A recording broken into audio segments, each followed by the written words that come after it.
founding in the state of Israel, the government was in a dilemma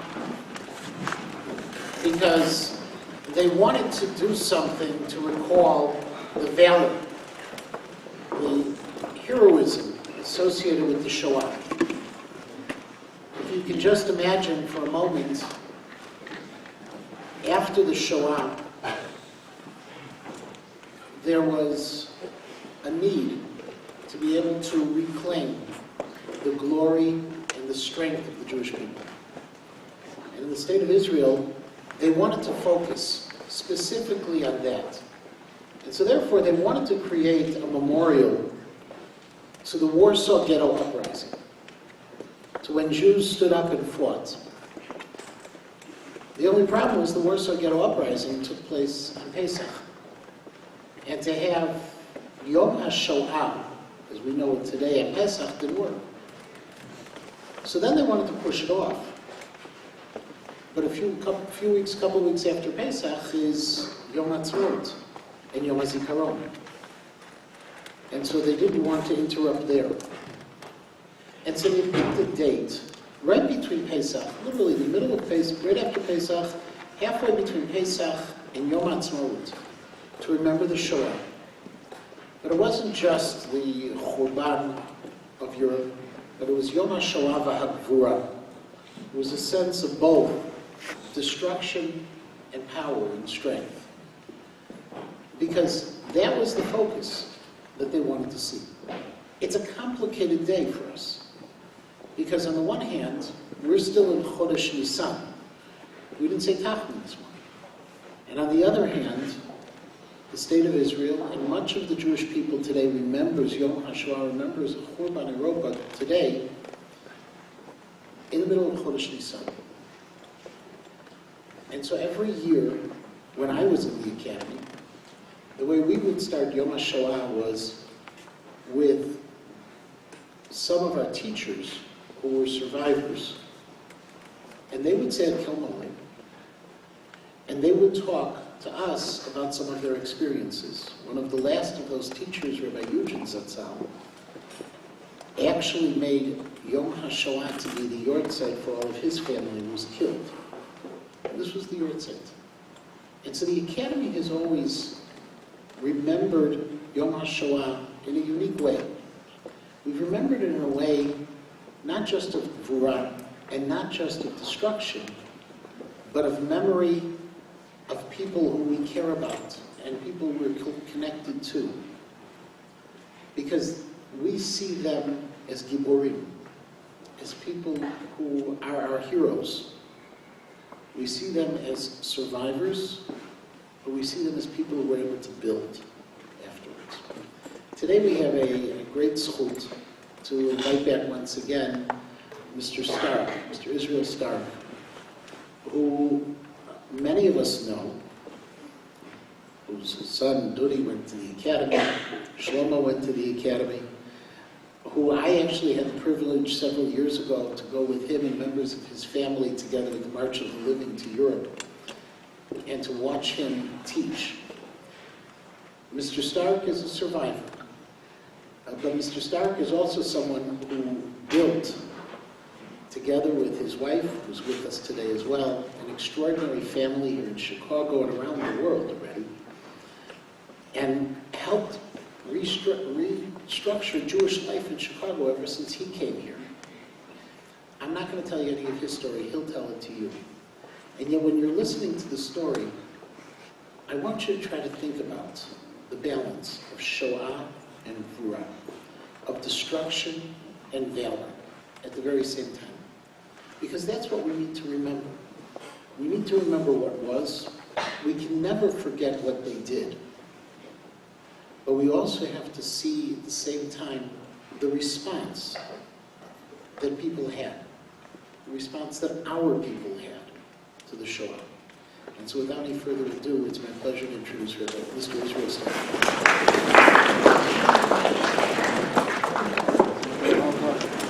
Thank you.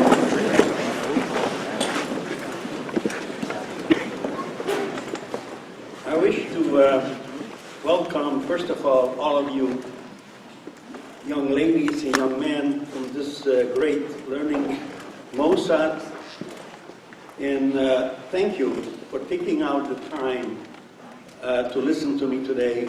And certainly many thanks also to the Nahalim of this great Mossad, and to Danny Harris for giving me the opportunity, and for Rabbi Matenki, who gave me this wonderful introduction. And we have had we've shared many of these days and many memories with Rabbi Matenki before.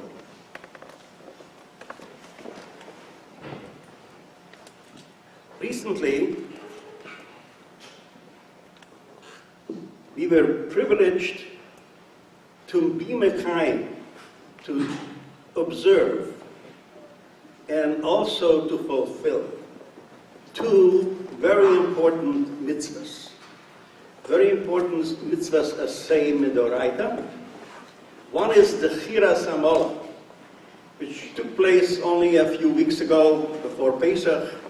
And there are many meforshim, many rabbis are of the opinion that the Chiras Hamola is certainly mitzvahs asay, but not only in the time of Purim and the time when we remember Zohar's Ama Asul Hamolek, but the Chiras Hamola is something that one has to be Mekayim every day. It is something that has to be with us every day. The second mitzvah was not just a few weeks ago or a few days ago, and this was Laman T'saper Be'oznei Binchu U'ben Binchu V'yudatem Ke'ani Hashem. And in order that you relate in the ears of your sons and your grandsons, that you should perceive that I am Hashem. The Torah explicitly states the purpose of the Exodus from Egypt. The entire purpose was the transmittal of events to future generations. The only reason that I stand here before you at this moment, and that I have done so approximately in the past 25, 30 years, to many institutions of learning, many different schools, different backgrounds, Jewish and non-Jewish, is only for one reason. And this is because I believe that one has to transmit and one has to give over to you all of the details, and that your brothers or grandmothers and grandfathers and sisters and brothers have gone through them all. Even though many times my wife refers to me as a relic for show and tell, and there were a few years ago, one of my youngest granddaughters came to me and says, Zaidi, will you come to me to my kindergarten for show and tell? So even though she refers to me as a relic, nevertheless, I think that it is very important to relate to you and identify with the previous generations, thereby to establish another link in the chain of our national heritage. Would you mind if I take my jacket off, make myself more comfortable? And I'm also going to loosen up my tie. Okay, we're ready. What I'm about to tell you is my personal view and experiences of the tremendous Mesiras Nefesh, the day-to-day, and in many instances the hour-to-hour nisyonos that I have witnessed not by great rabbinic scholars, gedolim, but rather simple balabatim. Simple balabatim b'nei Torah, who were also merchants in their private lives before the war. Some of these individuals I davened with in the same base medrash as a small boy. These are individuals whose names I still remember, and some whose names I have long forgotten. or never found out. When everything was taken away from them, when they were reduced to tattooed numbers, when their worth was measured only as fuel for the crematorium, a significant number of Orthodox Jews had one thing left. And what was that? Unwavering faith. When the Germanic dogma was to destroy the poisonous weed of Judaism, many responded with near superhuman religious tenacity that firmly gripped their tradition, and also others resisted, others who went through this Gehenna resisted by reaffirming their rich cultural identity and heritage. Those who clung to Jewish law and lore, either in extreme or with the smallest acts of Torah, fidelity not only helped their minds and bodies stay spiritually and psychologically alive, but also experienced a preservation of human dignity amid the non-stop degradation. Even when facing imminent death, themselves many defied the grim reality of their conditions. I want to follow up with concrete examples of such spiritual resistance that I have personally experienced, and in some ways also taken part in them. Rabbi Yisrael Lau Shlita, who was at that time was the Rav Roshi of Israel, many years ago addressed a Sheres HaPleita. Sheres HaPleita is the remnants of the survivors. He addressed the gathering of the Sheres HaPleita, and his theme was, "It is time to stop talking how our parents, grandparents, brothers and sisters died. It is time to talk how they lived." Not how they lived in Warsaw, in Lodz, Munkac or Chust, but how they lived under the most terrible circumstances during the war.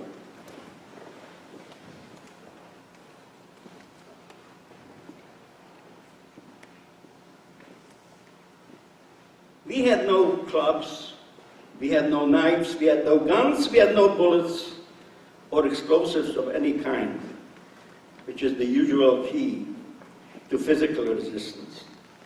We did not even possess any writing material, paper or books, or any kind of calendars or watches to tell the hour of the day.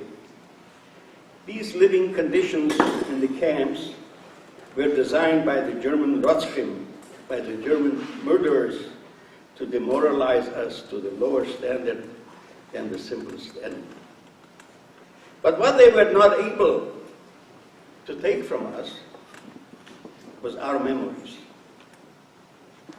Our memories, and also our emunas Hashem, and the will to survive. Before I'll tell you my experiences during those terrible days, I would like to give you a brief history of my youth. I was born in a city called Munkac or Munkachevo. That city was under, at that time of my birth, was under the Czechoslovakian government.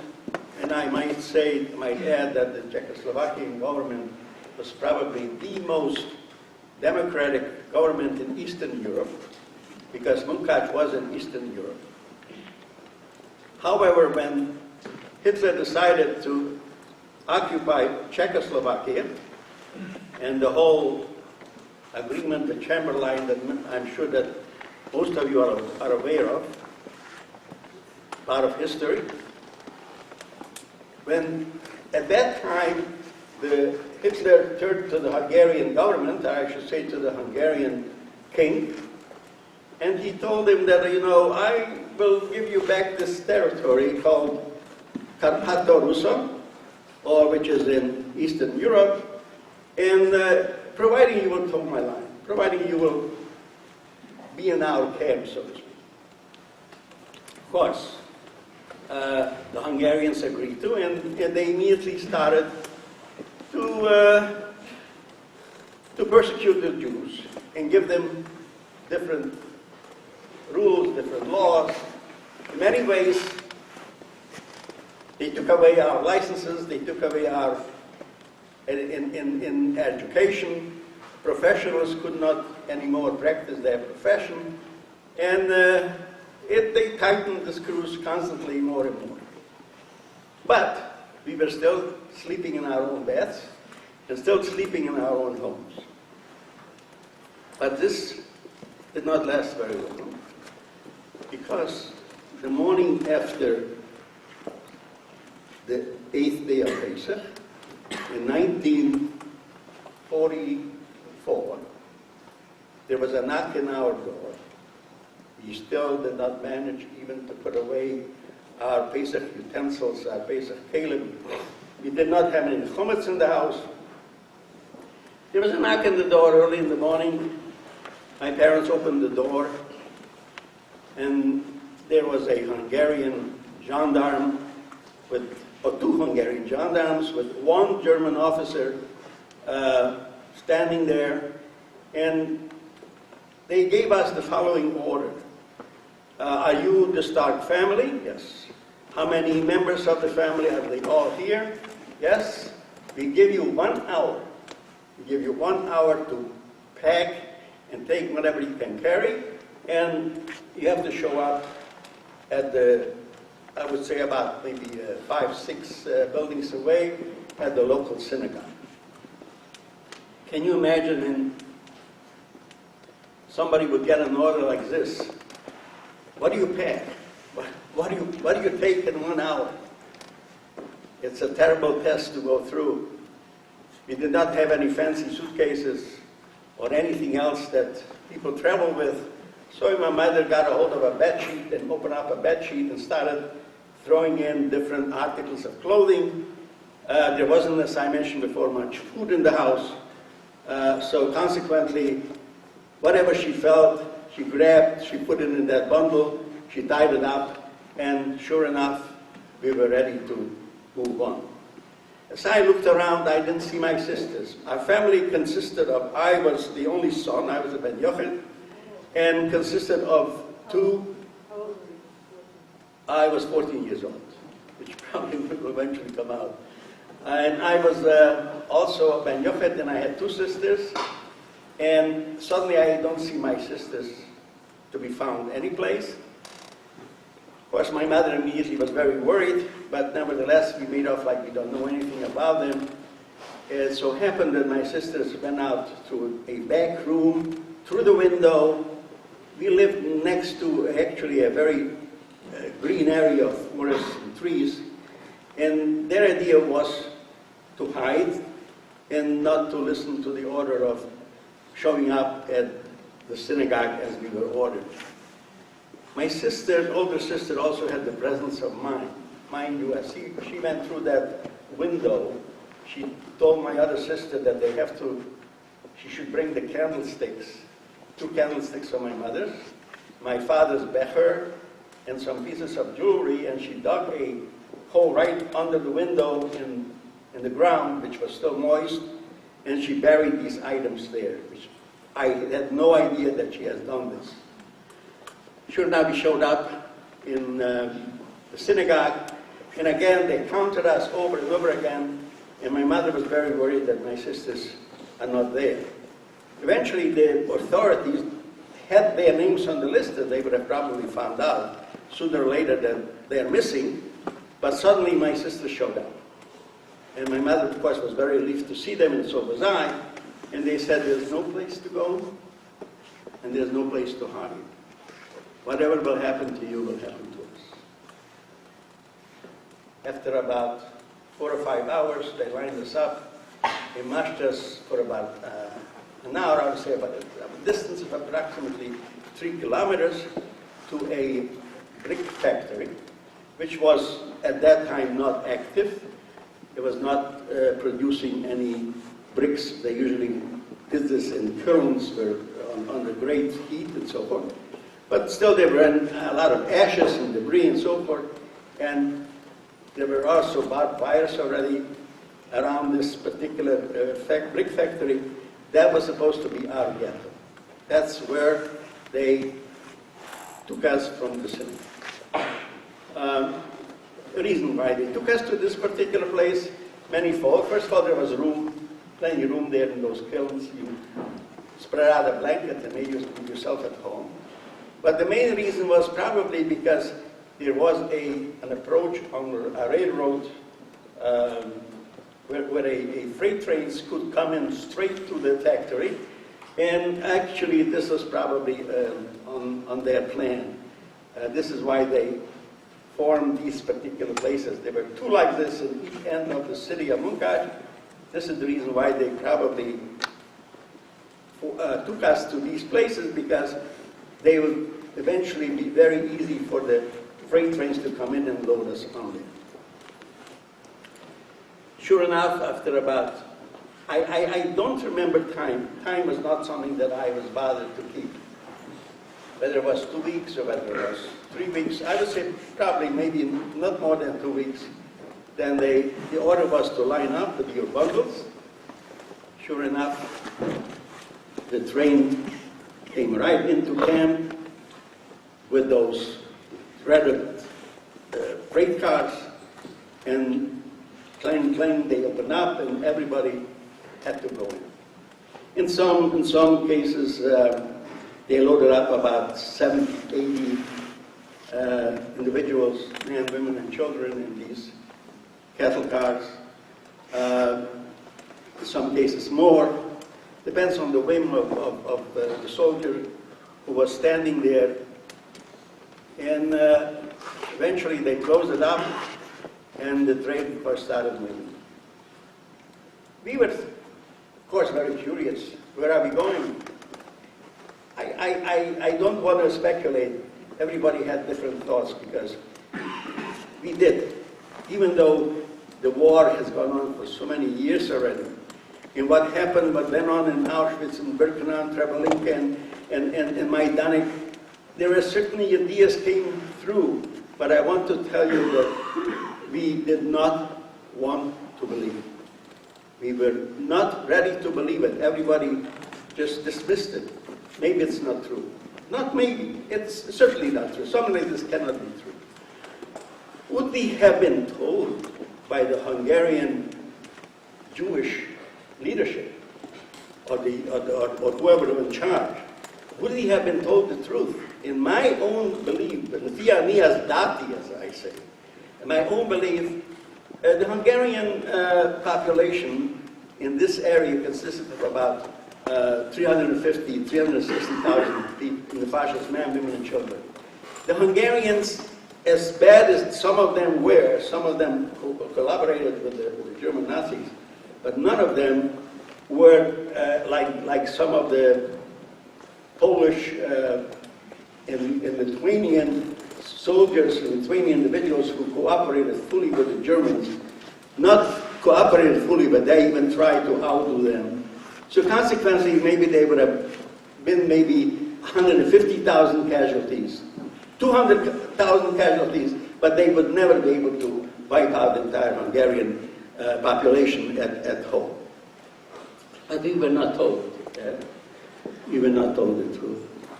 We were told that we are going to some Hungarian farms to where we will be put to work, farm work, and the families will be together. Everything will be fine. As the train was moving along, since I was a little boy, and there was only one rectangular opening in each freight car. And they lifted me up and they told me, Srulek, we want you to look out the window. When the train approaches a station, or when the train passes a station, sometimes it slows down. It's not on the regular speed. can you read off, if you see any sign, can you read off the sign that you see? And sure enough, I read off this sign, and now, half an hour later again, they lifted me up because the train slowed down. Another location, very, very soon, I think the adults, and my parents included, they very well knew that we are not going to some Hungarian farms. This train is not moving in that direction. This train was moving in another direction, in the direction of Poland. And sure enough, I would say after about, again, time is meaningless to me. Maybe it was 2 days, maybe it was 2.5 days. Sure enough, the train slowed down, and now we felt that this movement is not the same as going through a station, but that train is coming to its final destination. Again, they lifted me up, and they said, "Starck, what can you see?" And I looked out that little opening, and I saw on the platform besides the train tremendous amount of suitcases, bundles, all kinds of stuff. And I told the truth. I said, "That's what I see." And of course, everybody knew that we have arrived at our destination. Sure enough, the train came to a halt, and clang again, the doors slid open. Just the fresh air that everybody was able to take a breath of fresh air. We did not get any rations for that trip. We did not get, the rations that we didn't get was not so terrible. Everybody still had some of the Pesach food in them, but the fact that we didn't get any water was worse than the fact that we didn't get any food. And we heard the command aussteigen, that means to disembark from those terrible, terrible conditions. Fortunately, in our railroad car, there was nobody that has not made it. Some older people were also present. Everybody, while in other ones, I saw they carry many had to be carried out. They could not embark on their own. As everybody was emptying, as this cattle car was emptying out, my mother motioned to me and said, wait, don't get off yet. So I went to a corner and waited. My father was in another corner standing, and suddenly I looked around and I see there were 3 of us left in that empty cattle car. And she motioned to me to come over, and she untied the bundle, because everything else was already thrown out from that railroad car. She untied the bundle and she started picking out clothing, and called me over, and she started putting on different clothing on me, another shirt, another sweater, and so on and so on. And I asked Mother, why are you doing this? And she says, because we have to leave everything here. And maybe just what you have on your person, this is something that you'll be able to stay with, you'll be able to keep. And as she is doing this, a young man that I named the young man with the striped suit. I never learned his name. I don't even remember his number that he carried on his uniform. He must have been approximately about maybe 21, 22 years of age. And he passes by and he sees the 3 of us standing or still in that empty railroad car.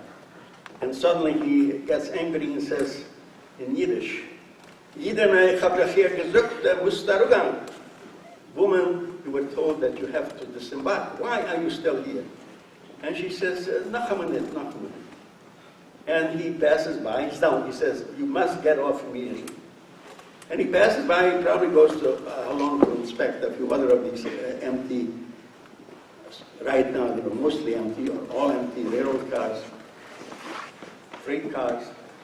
And after about 3 or 4, he decided that he cannot trust that he went off. He has to backtrack and see if we listen to him.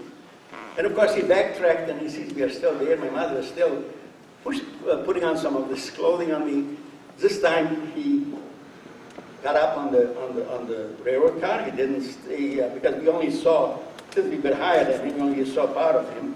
This time he mounted it, and he comes in and he looks at my mother and he says, "Jidene wird es nicht darf."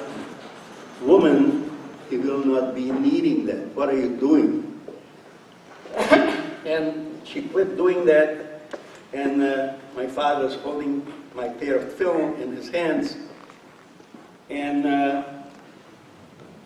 while she quit doing that, he suddenly looks at me and he says, "Yingele," he says, "Wie alt bist du?" He says, "Little boy, how old are you?" And I say, 14. And he looks at me and he says, "No, you're not 14. Du bist nicht 14, du bist 18. You are not 14, you're 18. And I was a little boy that, didn't like something, I voiced it. So looking back at him, and he says, "Als ich bin 14, wo soll ich sein 18? If I'm 14 years, why do you tell me I should be 18? And again, this time, he takes his finger and puts it in my chest and looks me in the eye and says, "Yingele, du fragt mir nicht kein Kasches. Here you do not ask any questions. If I tell you you're 14, you're 18, then remember you're 18, but now get away." This is the last time I saw my mother. We disembarked. My father handed me the film and said to me, "Don't give these up unless you have to." I took the film, put them in my bosom, because we all disembarked and started lining up again. Every time was lining up. But this time they separated the man from the woman. And so I didn't see, I only saw groups of young women standing also ready to move. And after about marching us for, I don't know why they marched us or where we were going, but I feel we marched us for about maybe an hour and a half or 2 hours. Finally the command came to line up again in single file. Every time during the Holocaust, during any camp, when the order was given to line up, was in 5, as the Greeks used to refer to it, pinda, 5 in a row. So this time the command was 1, single file. Of course, as we approached slowly, something, I only hear the voice. I was standing behind my father was standing behind somebody that I dumped with in the same shul. His name was Leib Gelb. And he was asked, I don't know, could have been Mengele, or could have not been Mengele. I cannot, I never was able to establish that because I didn't know who Mengele was, or whoever, any other German SS officer standing there doing the selection would be. And so Leib Gelb asked him 2 questions. How old are you and can you work? And he was, I remember from Formia that he was a veteran of World War I, and he even was wounded in World War I, and he told the German officer that did the selection that he is a veteran of World War I, and he gets a pension, and he was wounded, and he told him, I did not ask you that. Can you arbeiten, can you work? And he says again, repeats the same thing, he says, go this way. My father is next, and he asks him the same questions. Can you arbeiten? Jawohl. I come next, and of course with all my clothing, and I look like the little doughboy. He looks at me and says, same questions, wie alt bist du? The minute he says, wie alt bist du? I immediately saw this young man with a striped suit in that freight car, and I told him, 18. And the next question was, kannst du arbeiten? And I said, jawohl. And he motioned me to go to the left, which I followed my father. In fact, I remember that I had some thoughts whether it would be possible to smuggle through and he ran over to the other side, because I felt also like Gelb will have better treatment since he was a wounded veteran in World War I.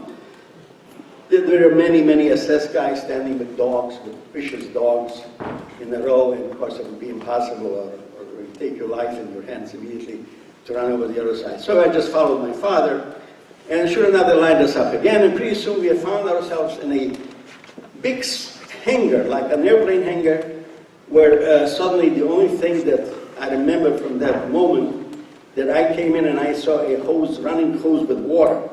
And I lunged for that hose, and I kept on drinking and drinking and drinking. I think my father was just wondering when I'm going to stop.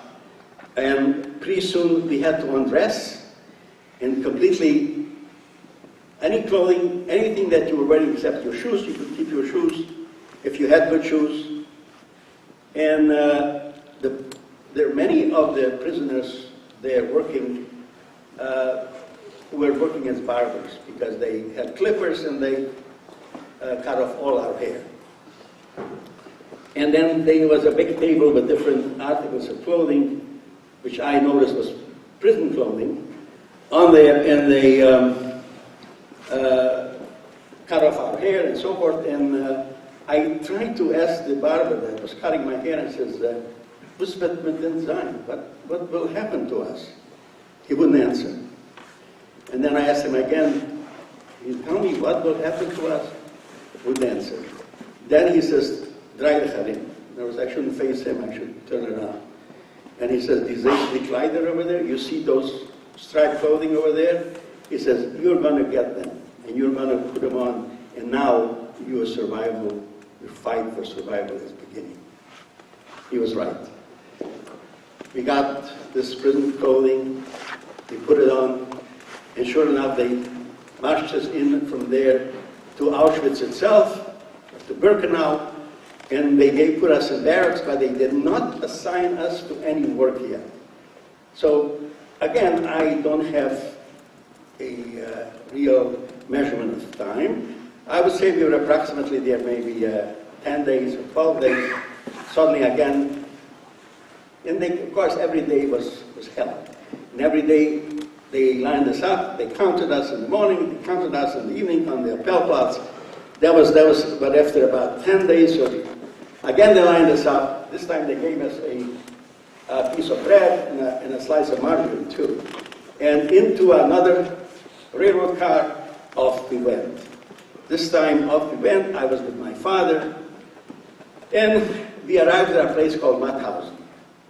Mauthausen was a terrible, terrible place for many reasons that I don't want to go into now, but Mauthausen was basically a distribution center where many of the satellite camps that were around Mauthausen were, let's say, the prisoners were doing different type of work. And after they diminished and they were, I should say, the material was scarce, they requested a new transport to come in. And of course they obliged. So Mauthausen distributed different groups of prisoners to these different camps, satellite camps. So one day, again, there was that command to line up, and in Mauthausen, if you didn't run and line up immediately, then you may have gotten hit over the head, or some happy SS guy would come over and take out the revolver and just put a bullet through your head because you did not do it fast enough. They didn't need any good reason to kill somebody.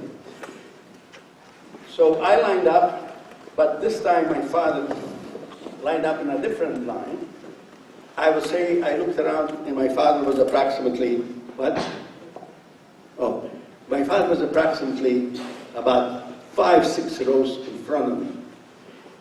And I was thinking maybe it would be a possibility for me somehow to change lines or places with somebody in front of me, but then I decided it's too risky, and I figured, well, after they will count us, they'll probably let us go back to what we did before, and I'll be back with my father. But this time it didn't happen. This time an officer came around and counted so many rows of fives. I don't know where he started. I couldn't see the front. And then cut off 3 rows in front of me, cut the whole group out, and they marched away that group. And my father was in that group. This was the last time I saw my father. Never saw him again. I, on the other hand, again, they put us in some of these freight cars again, and now we were off to another place, which was my 3rd camp. This time we arrived to a camp called Melk. Milk was the camp where I spent most of the time that I was in prisons. Most of the time I spent in this milk. And we had to make ourselves at home, so to speak. Now, I want to tell you what most of my experiences took place in this camp. I would like to tell you about a couple who was also in Melbourne. What was so unique about couple? It was called couple de calendage. Couple, the keeper of the calendar. What was unique about couple? Couple had a computer, not a mind, not a brain. He had a computer up here. We did not have the energy or the will to keep track of whether it's Monday, or whether it's Wednesday, whether it's 10 days in Nisan, or whether it's 15 days in Nisan, or whatever month it is. That was not something that we had the energy to follow. There was only one thing that we could keep track on. How would I get something in my stomach? How can I get something to eat besides the little ration that they gave out?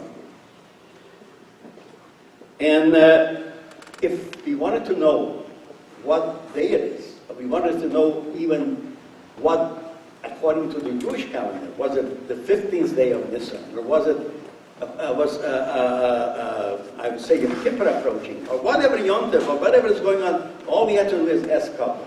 Couple knew immediately it's so many days in Nisan, or so many days in the week, it's Wednesday today, and you could rely on that. So you see, the uniqueness of couple, how important his service was. I would like to also tell you what was my job in Milk. I was very fortunate to be assigned in Milk to be what's called a Spitzenträger, the carrier of the pointers. Why was I the carrier of the pointers? Because our work in Milk consisted of working in a mountain, and we constantly had to drill our way, just like in a mine, drill our way in the mountain. Fortunately, this was not coal, or it was not stone. It was sand and gravel. And as we kept on advancing deeper into the mountains, of course, there was another group that was working with cement and reinforced all those tunnels. There was conveyor belts moving out and in of the tunnels. The conveyor belt was taking out all the debris that the prisoners were chipping off from the side of the mountain with those hammers, air hammers.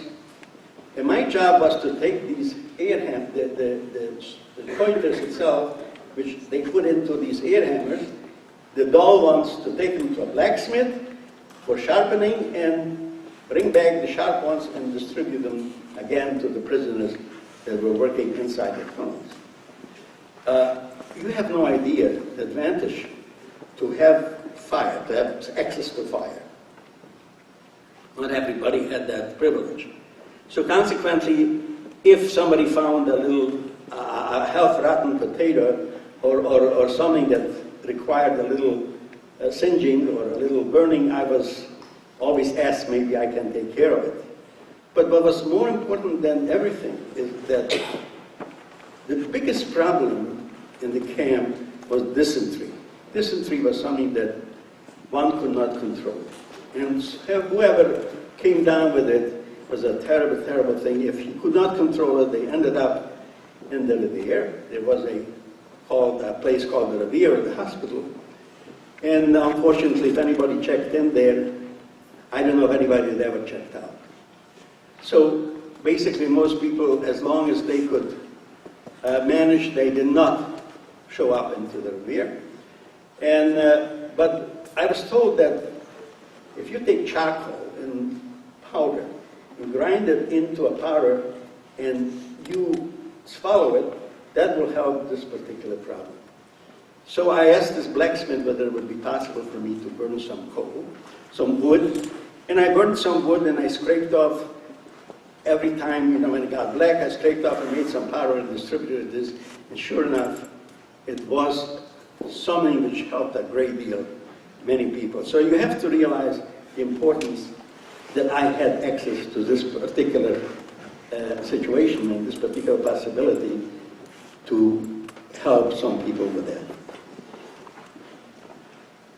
I would also like to, I want to tell you about Weber, who, again, was from my shul.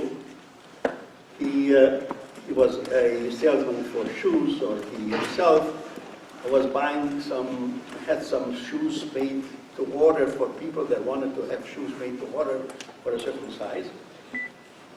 I was embarking one day from the Congress, and I come with my set of pointers, and as I stepped out into the warm sunshine, Weber approaches me, who was standing there shoveling the debris that fell off from the conveyor belt. His job was to put it back on the conveyor belt.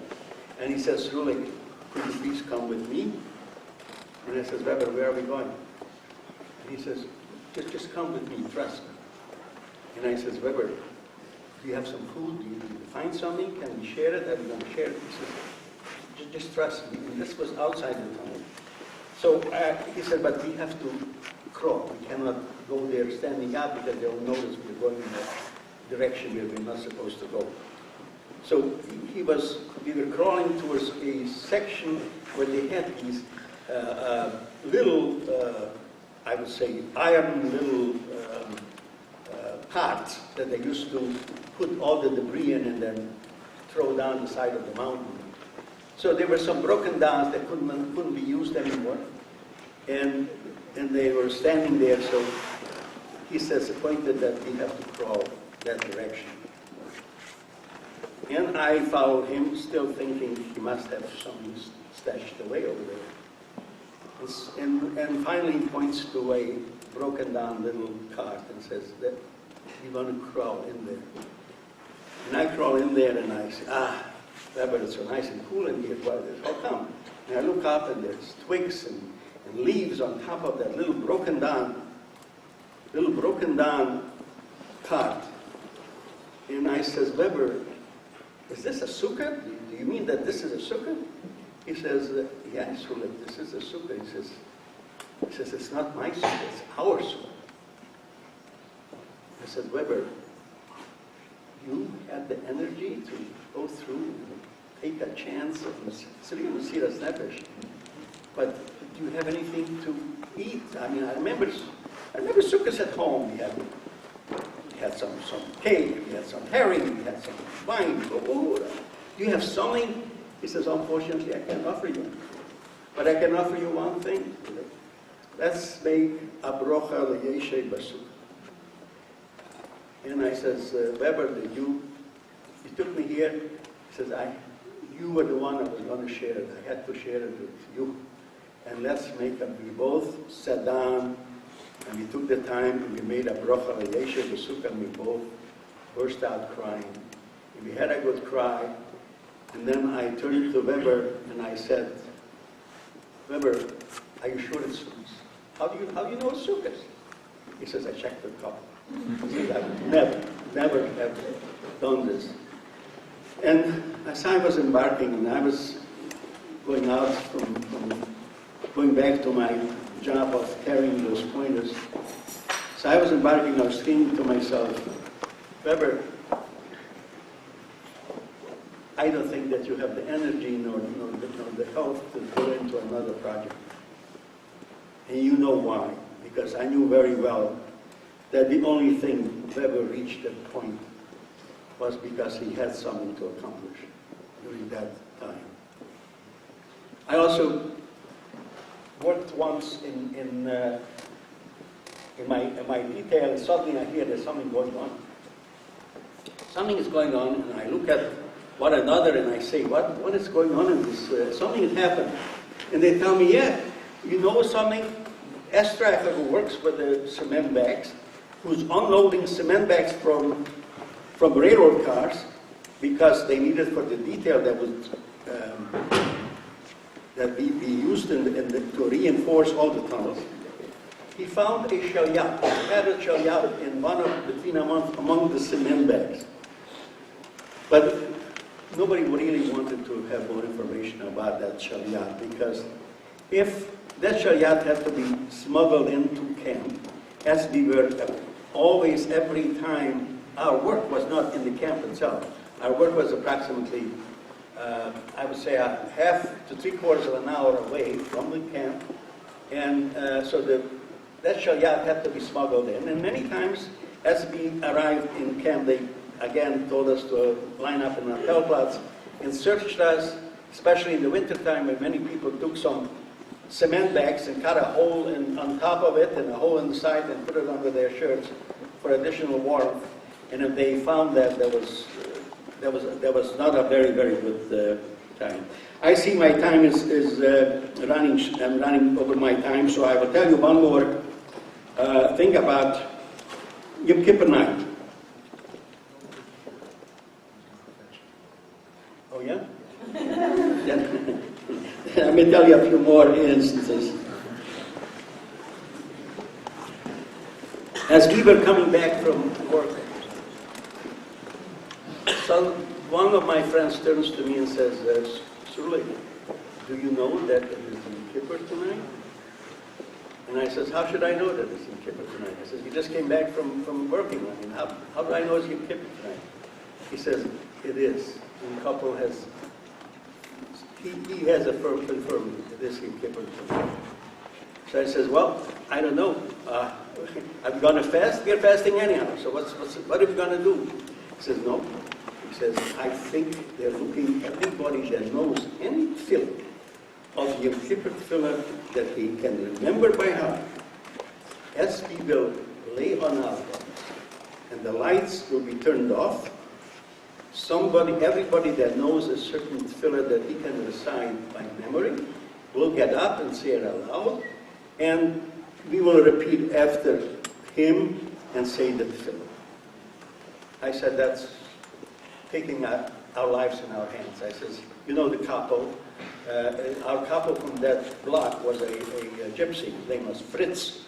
And I said, you will find out that we're having a service. He will either himself or bring in the whole Gestapo and they'll kill us.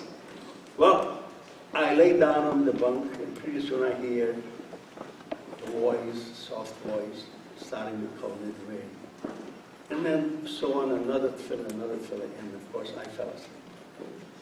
I wake up the next morning and I say to my friend, you know, I had a very interesting dream. I dreamt that we had all these tefillahs. He says, what do you mean you dreamt? I said, yeah, I says, I dreamt it. He said, no, it happened. It was actually something that went on.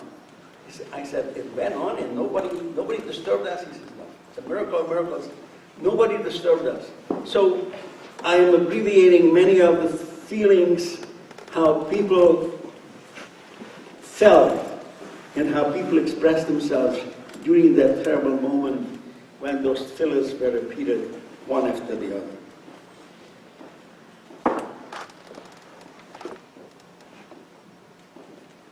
I would like now, I think, to cut things a little short, I would like to now come to the point of liberation.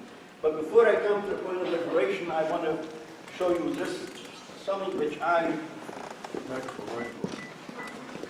have done myself on my own. I'm very sure my friends that have the presence of mind before they left to... it's okay. See that my number here? That was my number 68888. So, just before liberation, I had the presence of mind to say to myself, well, I'm not going to travel in this back home. We have to all discard all this clothing. And so I decided maybe I'll just take along the last suit that I was wearing. And I must tell you that this was not something that I was liberated. I took this after liberation because the one that I was liberated in was very filthy and it was I think, full of lice and so forth, so I discarded that. There was no shortage. You could always find a suit that fit you. The only thing which was very important is this number, because everybody didn't have a name. We all had a number. My name was number 68818. And I'll tell you something else, Mike.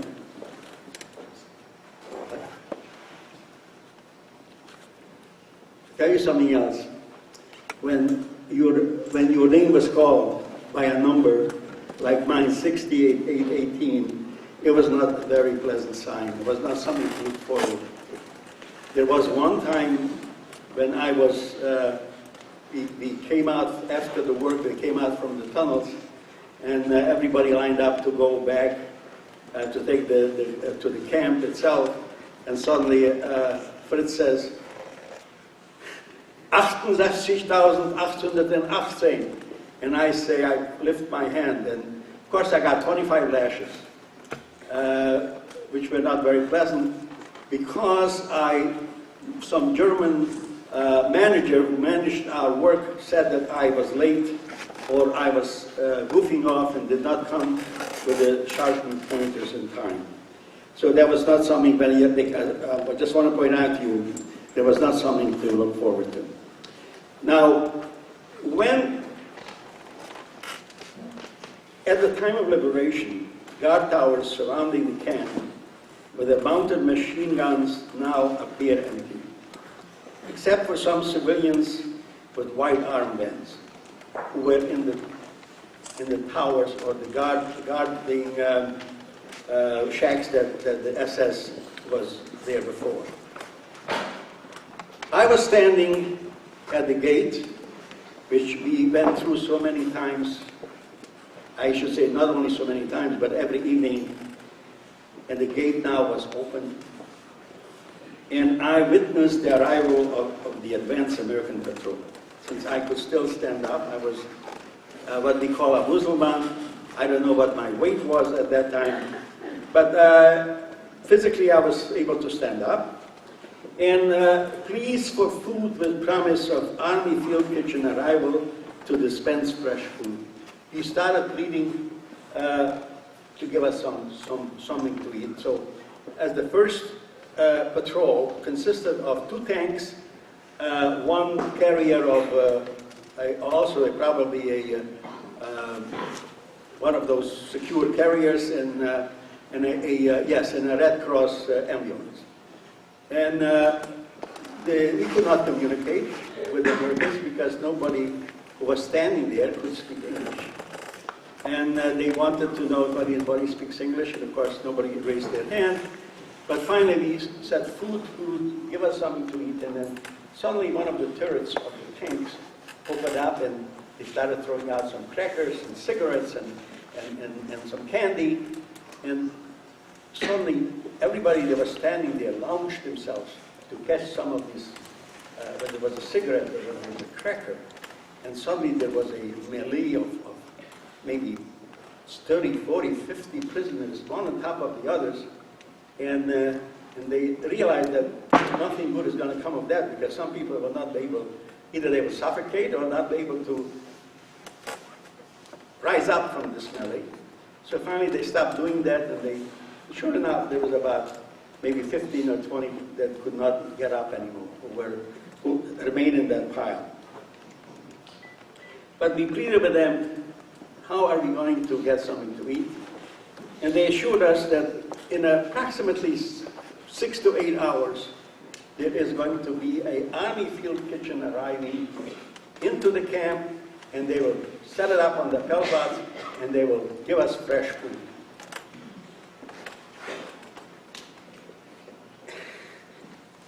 After 6 to 8 hours, 2 long lines formed in the camp of pellbots.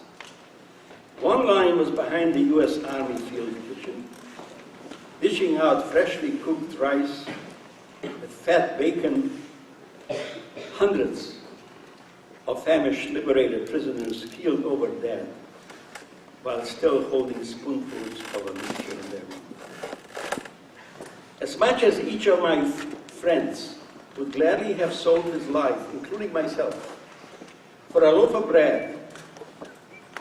For some reason or other, when I looked at that line, I separated myself and also my friends from this line, and suddenly noticed and headed towards another line. Another line formed about 200, maybe 150, 200 yards away. And I said to my friends, I'm not going to eat this. We are liberated. Maybe we'll have something, maybe they're giving something in that line, something which we can eat. As we approach that line, we see that Reb Sheila Greenwald, Freunde Lebrochen, Sechisa Yivanale, is standing there at the head of the line, holding a Peret Shalyat in his hand, and everybody's approaching one after the other. And I joined this line, and soon enough, of course, came my turn, and he handed me that Peret Shalyat, and I held it close to my heart, and I recited the bracha of L'Honiach al Mitzvah's Tefillah. I was thinking to myself, if only my father would be able to stand with me at that moment. The last thing that I gave up was standing naked in that big hangar was my film. And now, moments, just moments after liberation, I had this chus, even though tattered, but still there was a parsha and Peret Shalyat holding to make the bracha of L'Honiach film.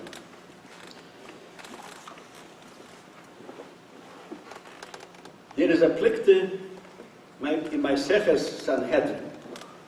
The plikte in my Seches Sanhedrin says, Mesim shech hechyu yecheskel ma korole. The Tzumas Yevashos, all that were suddenly brought back to life by Yecheskel, what happened to them? There's a plikte there. Rabbi Lozer oimer omdu al raglayim v'omru shira v'meisu. He says, his opinion is that they stood up, they gave shira al Hashem, and they died. Rabbi Lezer b'noi shel Rabbi Yosef Haglili oimer meisim shehechyu Yecheskel ulu le'eretz Yisrael. They all went up to Israel. V'nasu noshim v'yolidu bonim v'bunois. No, they were again fruitful. They were again achieving building future generations. These Meisim Shehechyu Yecheskel, they went up to Israel. They married, and they started families, and they started having children, and the children were probably going to yeshivas, and so forth. This is what happened according to his bandom. What it says, continues, Umad Rabbi Lozer ben Beseira, Araglav, V'yumar ani mibnei b'neihem, v'halul film shemiach le'af. He says, I can bear witness that these meisim are meisim she'echyu, or atzumas yevashos she'echyu Yecheskel, because of the film that my father was amongst them, and these are his film. So I can bear witness to them. What is the difference in this plikte? What is the difference in this opinion?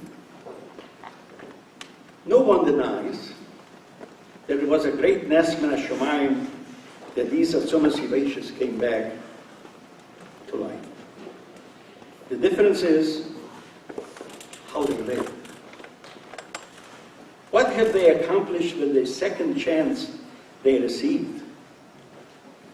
Were they interested to see how many bowls of rice and meat they can acquire to fill their stomachs and die? Or were they interested in re-establishing and rebuilding lost generations? I finally came to understand that Rabbi Lozer ben Beseira wanted to convey to us, when I recall my past history, I too am a remnant of the Tzomah Sedacious that received a second chance. I too could have used a bowl of rice to fill my empty and aching stomach. So why was I standing in line to don a teret shayat? Because of tefillin she'oniach li Abba. The fact that we have today Beis Yaakov's Talmud Torahs overflowing with Yankelech and Ruchelech, Mekoyma Shel Torah all over the world, and in Eretz Yisrael and in America, is because of Tefillin She'oniach Luchem Abba, because of what your grandparents and parents left for you by Messiah.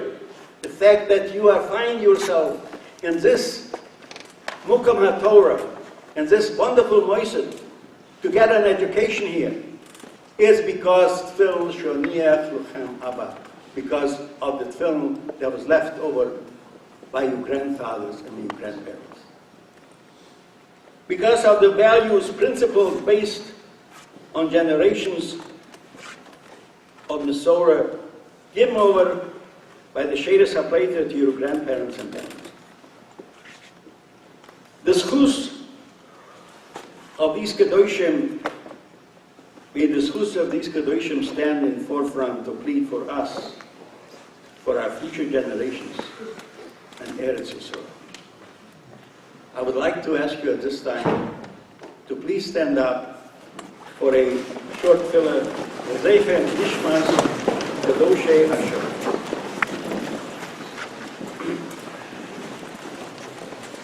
Unu Adonai v'le rachmim asher b'yatchu nefesh kol chai v'ruach kol b'sar ish yihinu l'rutzim v'fanechu toyruseinu es v'luseinu ba'avur nishmeisseichem shal meir sriboy m'Yisrael zukein v'nar anoshim v'noshim v'taf shenehergu al kiddush Hashem nishchetu v'nechemku v'nisrafu l'efer Al Yadei HaTzoderim HaGremanim Yimach Shemon. Beinehem Arzei Halvonim Adirei HaToyrah Kedoshim Utahoirim Rushei Yeshivois V'Talmideihem Kinoikois Yisruel Shalei Tamu Tam Chet V'Tzadikei Oilam Rabuna Yisraelim Kilois Hegem Kilois HaKodesh Shemasru Nafsham Al Kedushas Hashem V'chein Ba'ad Kroivenu Shenisvu B'Soicham Yiskrei Melahinu L'Toibim Shar Tzadike Oilam V'yimkoim Nikmas Dam Avudaf HaShufoch V'Akusav B'Toira Moshe Ishu Elohim Haninu Goyim Amoy Kidam Abudav Yikoim V'Nucham Yushev L'Tzur V'chiper Abusoy Am V'al Yedei Abadeuchan B'yim Kusa B'imor Nikesi Dumam Loi Nikesi V'Adoinoi Shoichem B'Tzion V'Chisper HaKodesh Nemar Lumu Yoimru HaGoyim Aye Eloheim Yehuda V'Goyim La'inenu Nikmas Dam Abadeucha HaShukoch Tehi Nafsham Zerura B'Tzroy L'Chaim Lach Yoisam B'Tchias Hamisim Im Kol Meisei Amcho Yisroel B'Rachmim Ushlach Lumu Es Mashiach Tzedkeinu Libdois Oisunu Megulaseinu V'Kaptzeinu Yachad Ma'arba Champo Yisuras Le'artzeinu V'Niskei Le'Kula Shleimu V'Meru Umei. Now if there's Danny, or is there a time for a few questions? If there is, I will be glad to be sit down. And again, thank you very much for your attention. And again, as I mentioned at the beginning, my only purpose is that you, representing future generations, will carry that message on forward to them, Bezras Hashem, to your children, so that it will never be forgotten. Always be remembered. Any questions? Yes. So, two questions. One, did you ever find out what happened to your sisters? Yes, my sisters, I came back after the war, and as many have traveled back to their original birthplace in order to see who survived and who did not survive. And as I was traveling back to my city with great difficulty because there was no decent transportation, I already heard on the way in the city of Budapest, I already heard that my sisters have survived and they are also on the way home. And that makes sense, because that's how you found out about the stuff that was buried. So my sisters eventually also, unfortunately, they all both passed away already. They also came to America. In fact, they are responsible for me coming to America, which I did not have anything in mind like this or any desire, but it happened. And but they also have some wonderful children, and here in America there are really bringing up some nice generations. Oh, yes. Again, this was something that was totally a surprise. And as they came back, they did not tell me about it, so they showed it to me.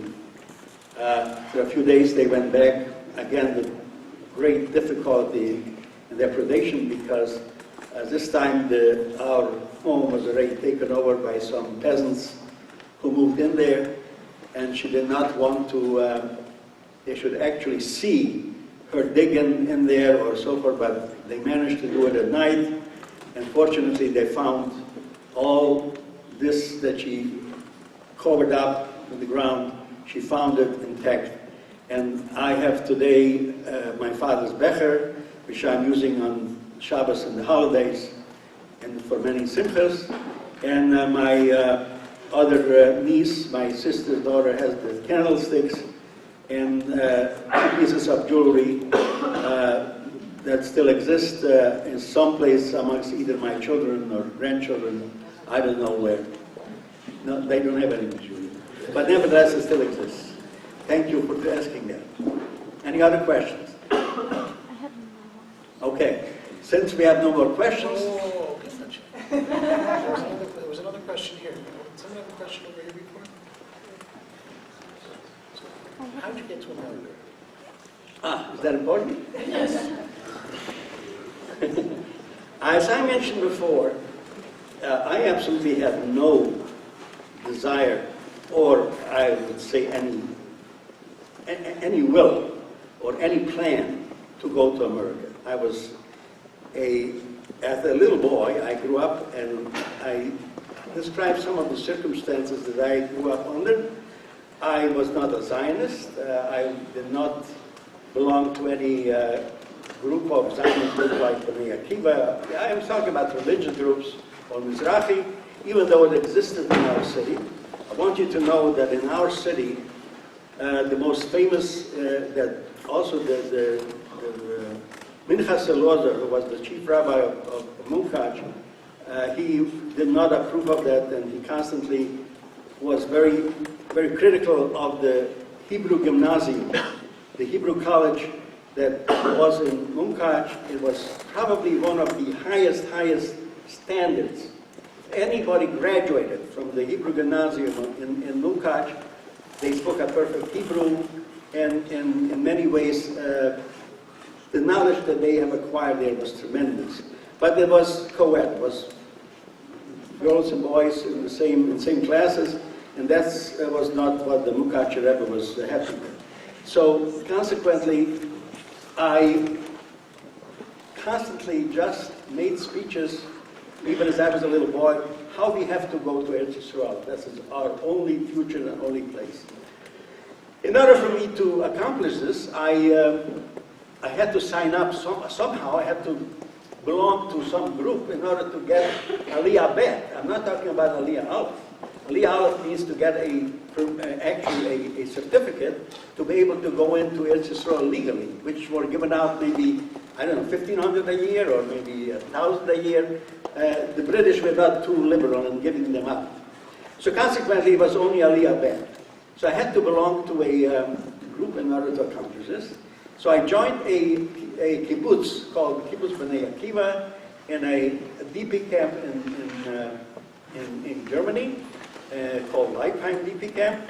After I have worked for about 2 months, I worked at a in a group called Bricha, which we were instrumental in getting through the border, Czechoslovakian border, since I spoke Czech, and I was a young boy who could work at night and stay up in the daytime and manage it.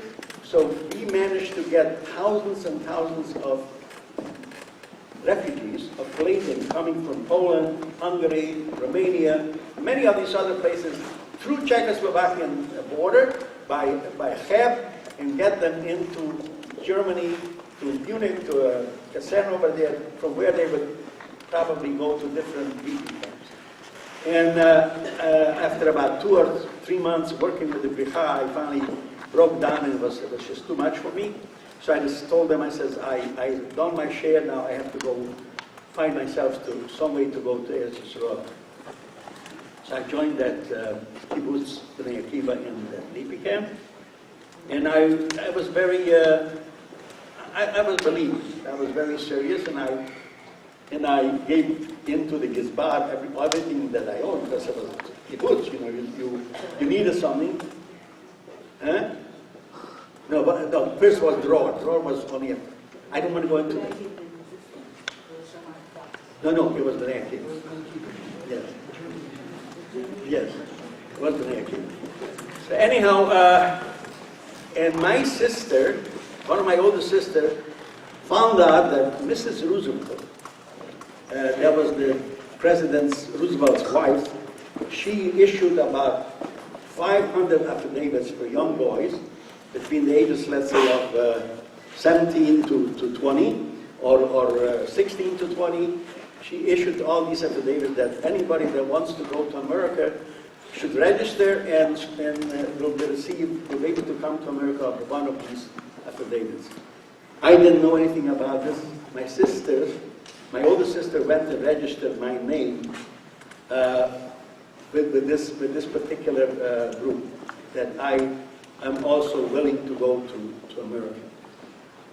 I was one day, I had a terrible day in the kibbutz.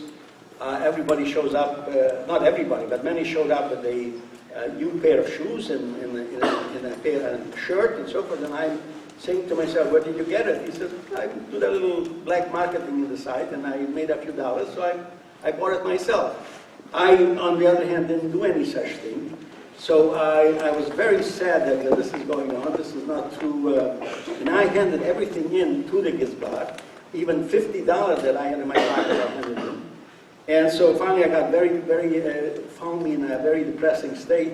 And suddenly I get this notice, if you will report on such and such a day, in 2 or 3 days at Bremenhaven, you're able to go to America. I said goodbye, and I went to America. I figured I'm going to eventually go, be able to go to Israel from America. Well, so far I sent 4 of my children to live there, so maybe someday we will join them, but hopefully. Any other questions? Yes, well, one more question. This lady says, fine. Yeah, what is your question? Did you go immediately to Chicago when you went to America, or? No.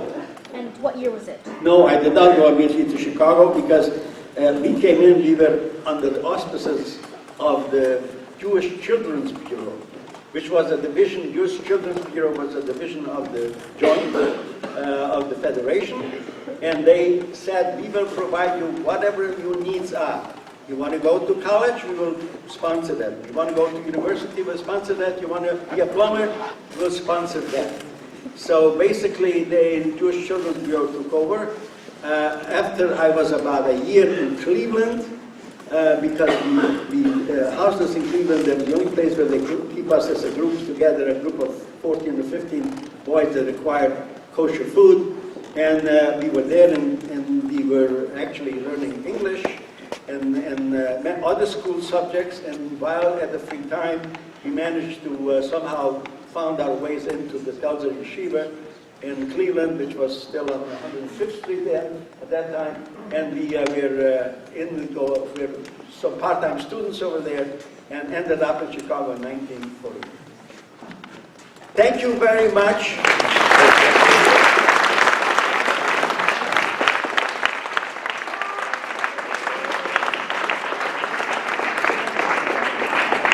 I just want to add one thing, that my name is listed in the Achedo. If anybody should think of some question that suddenly will pop into your head, I will be very happy if you pick up the phone and give me a call, and I will answer. Thank you very much for being here.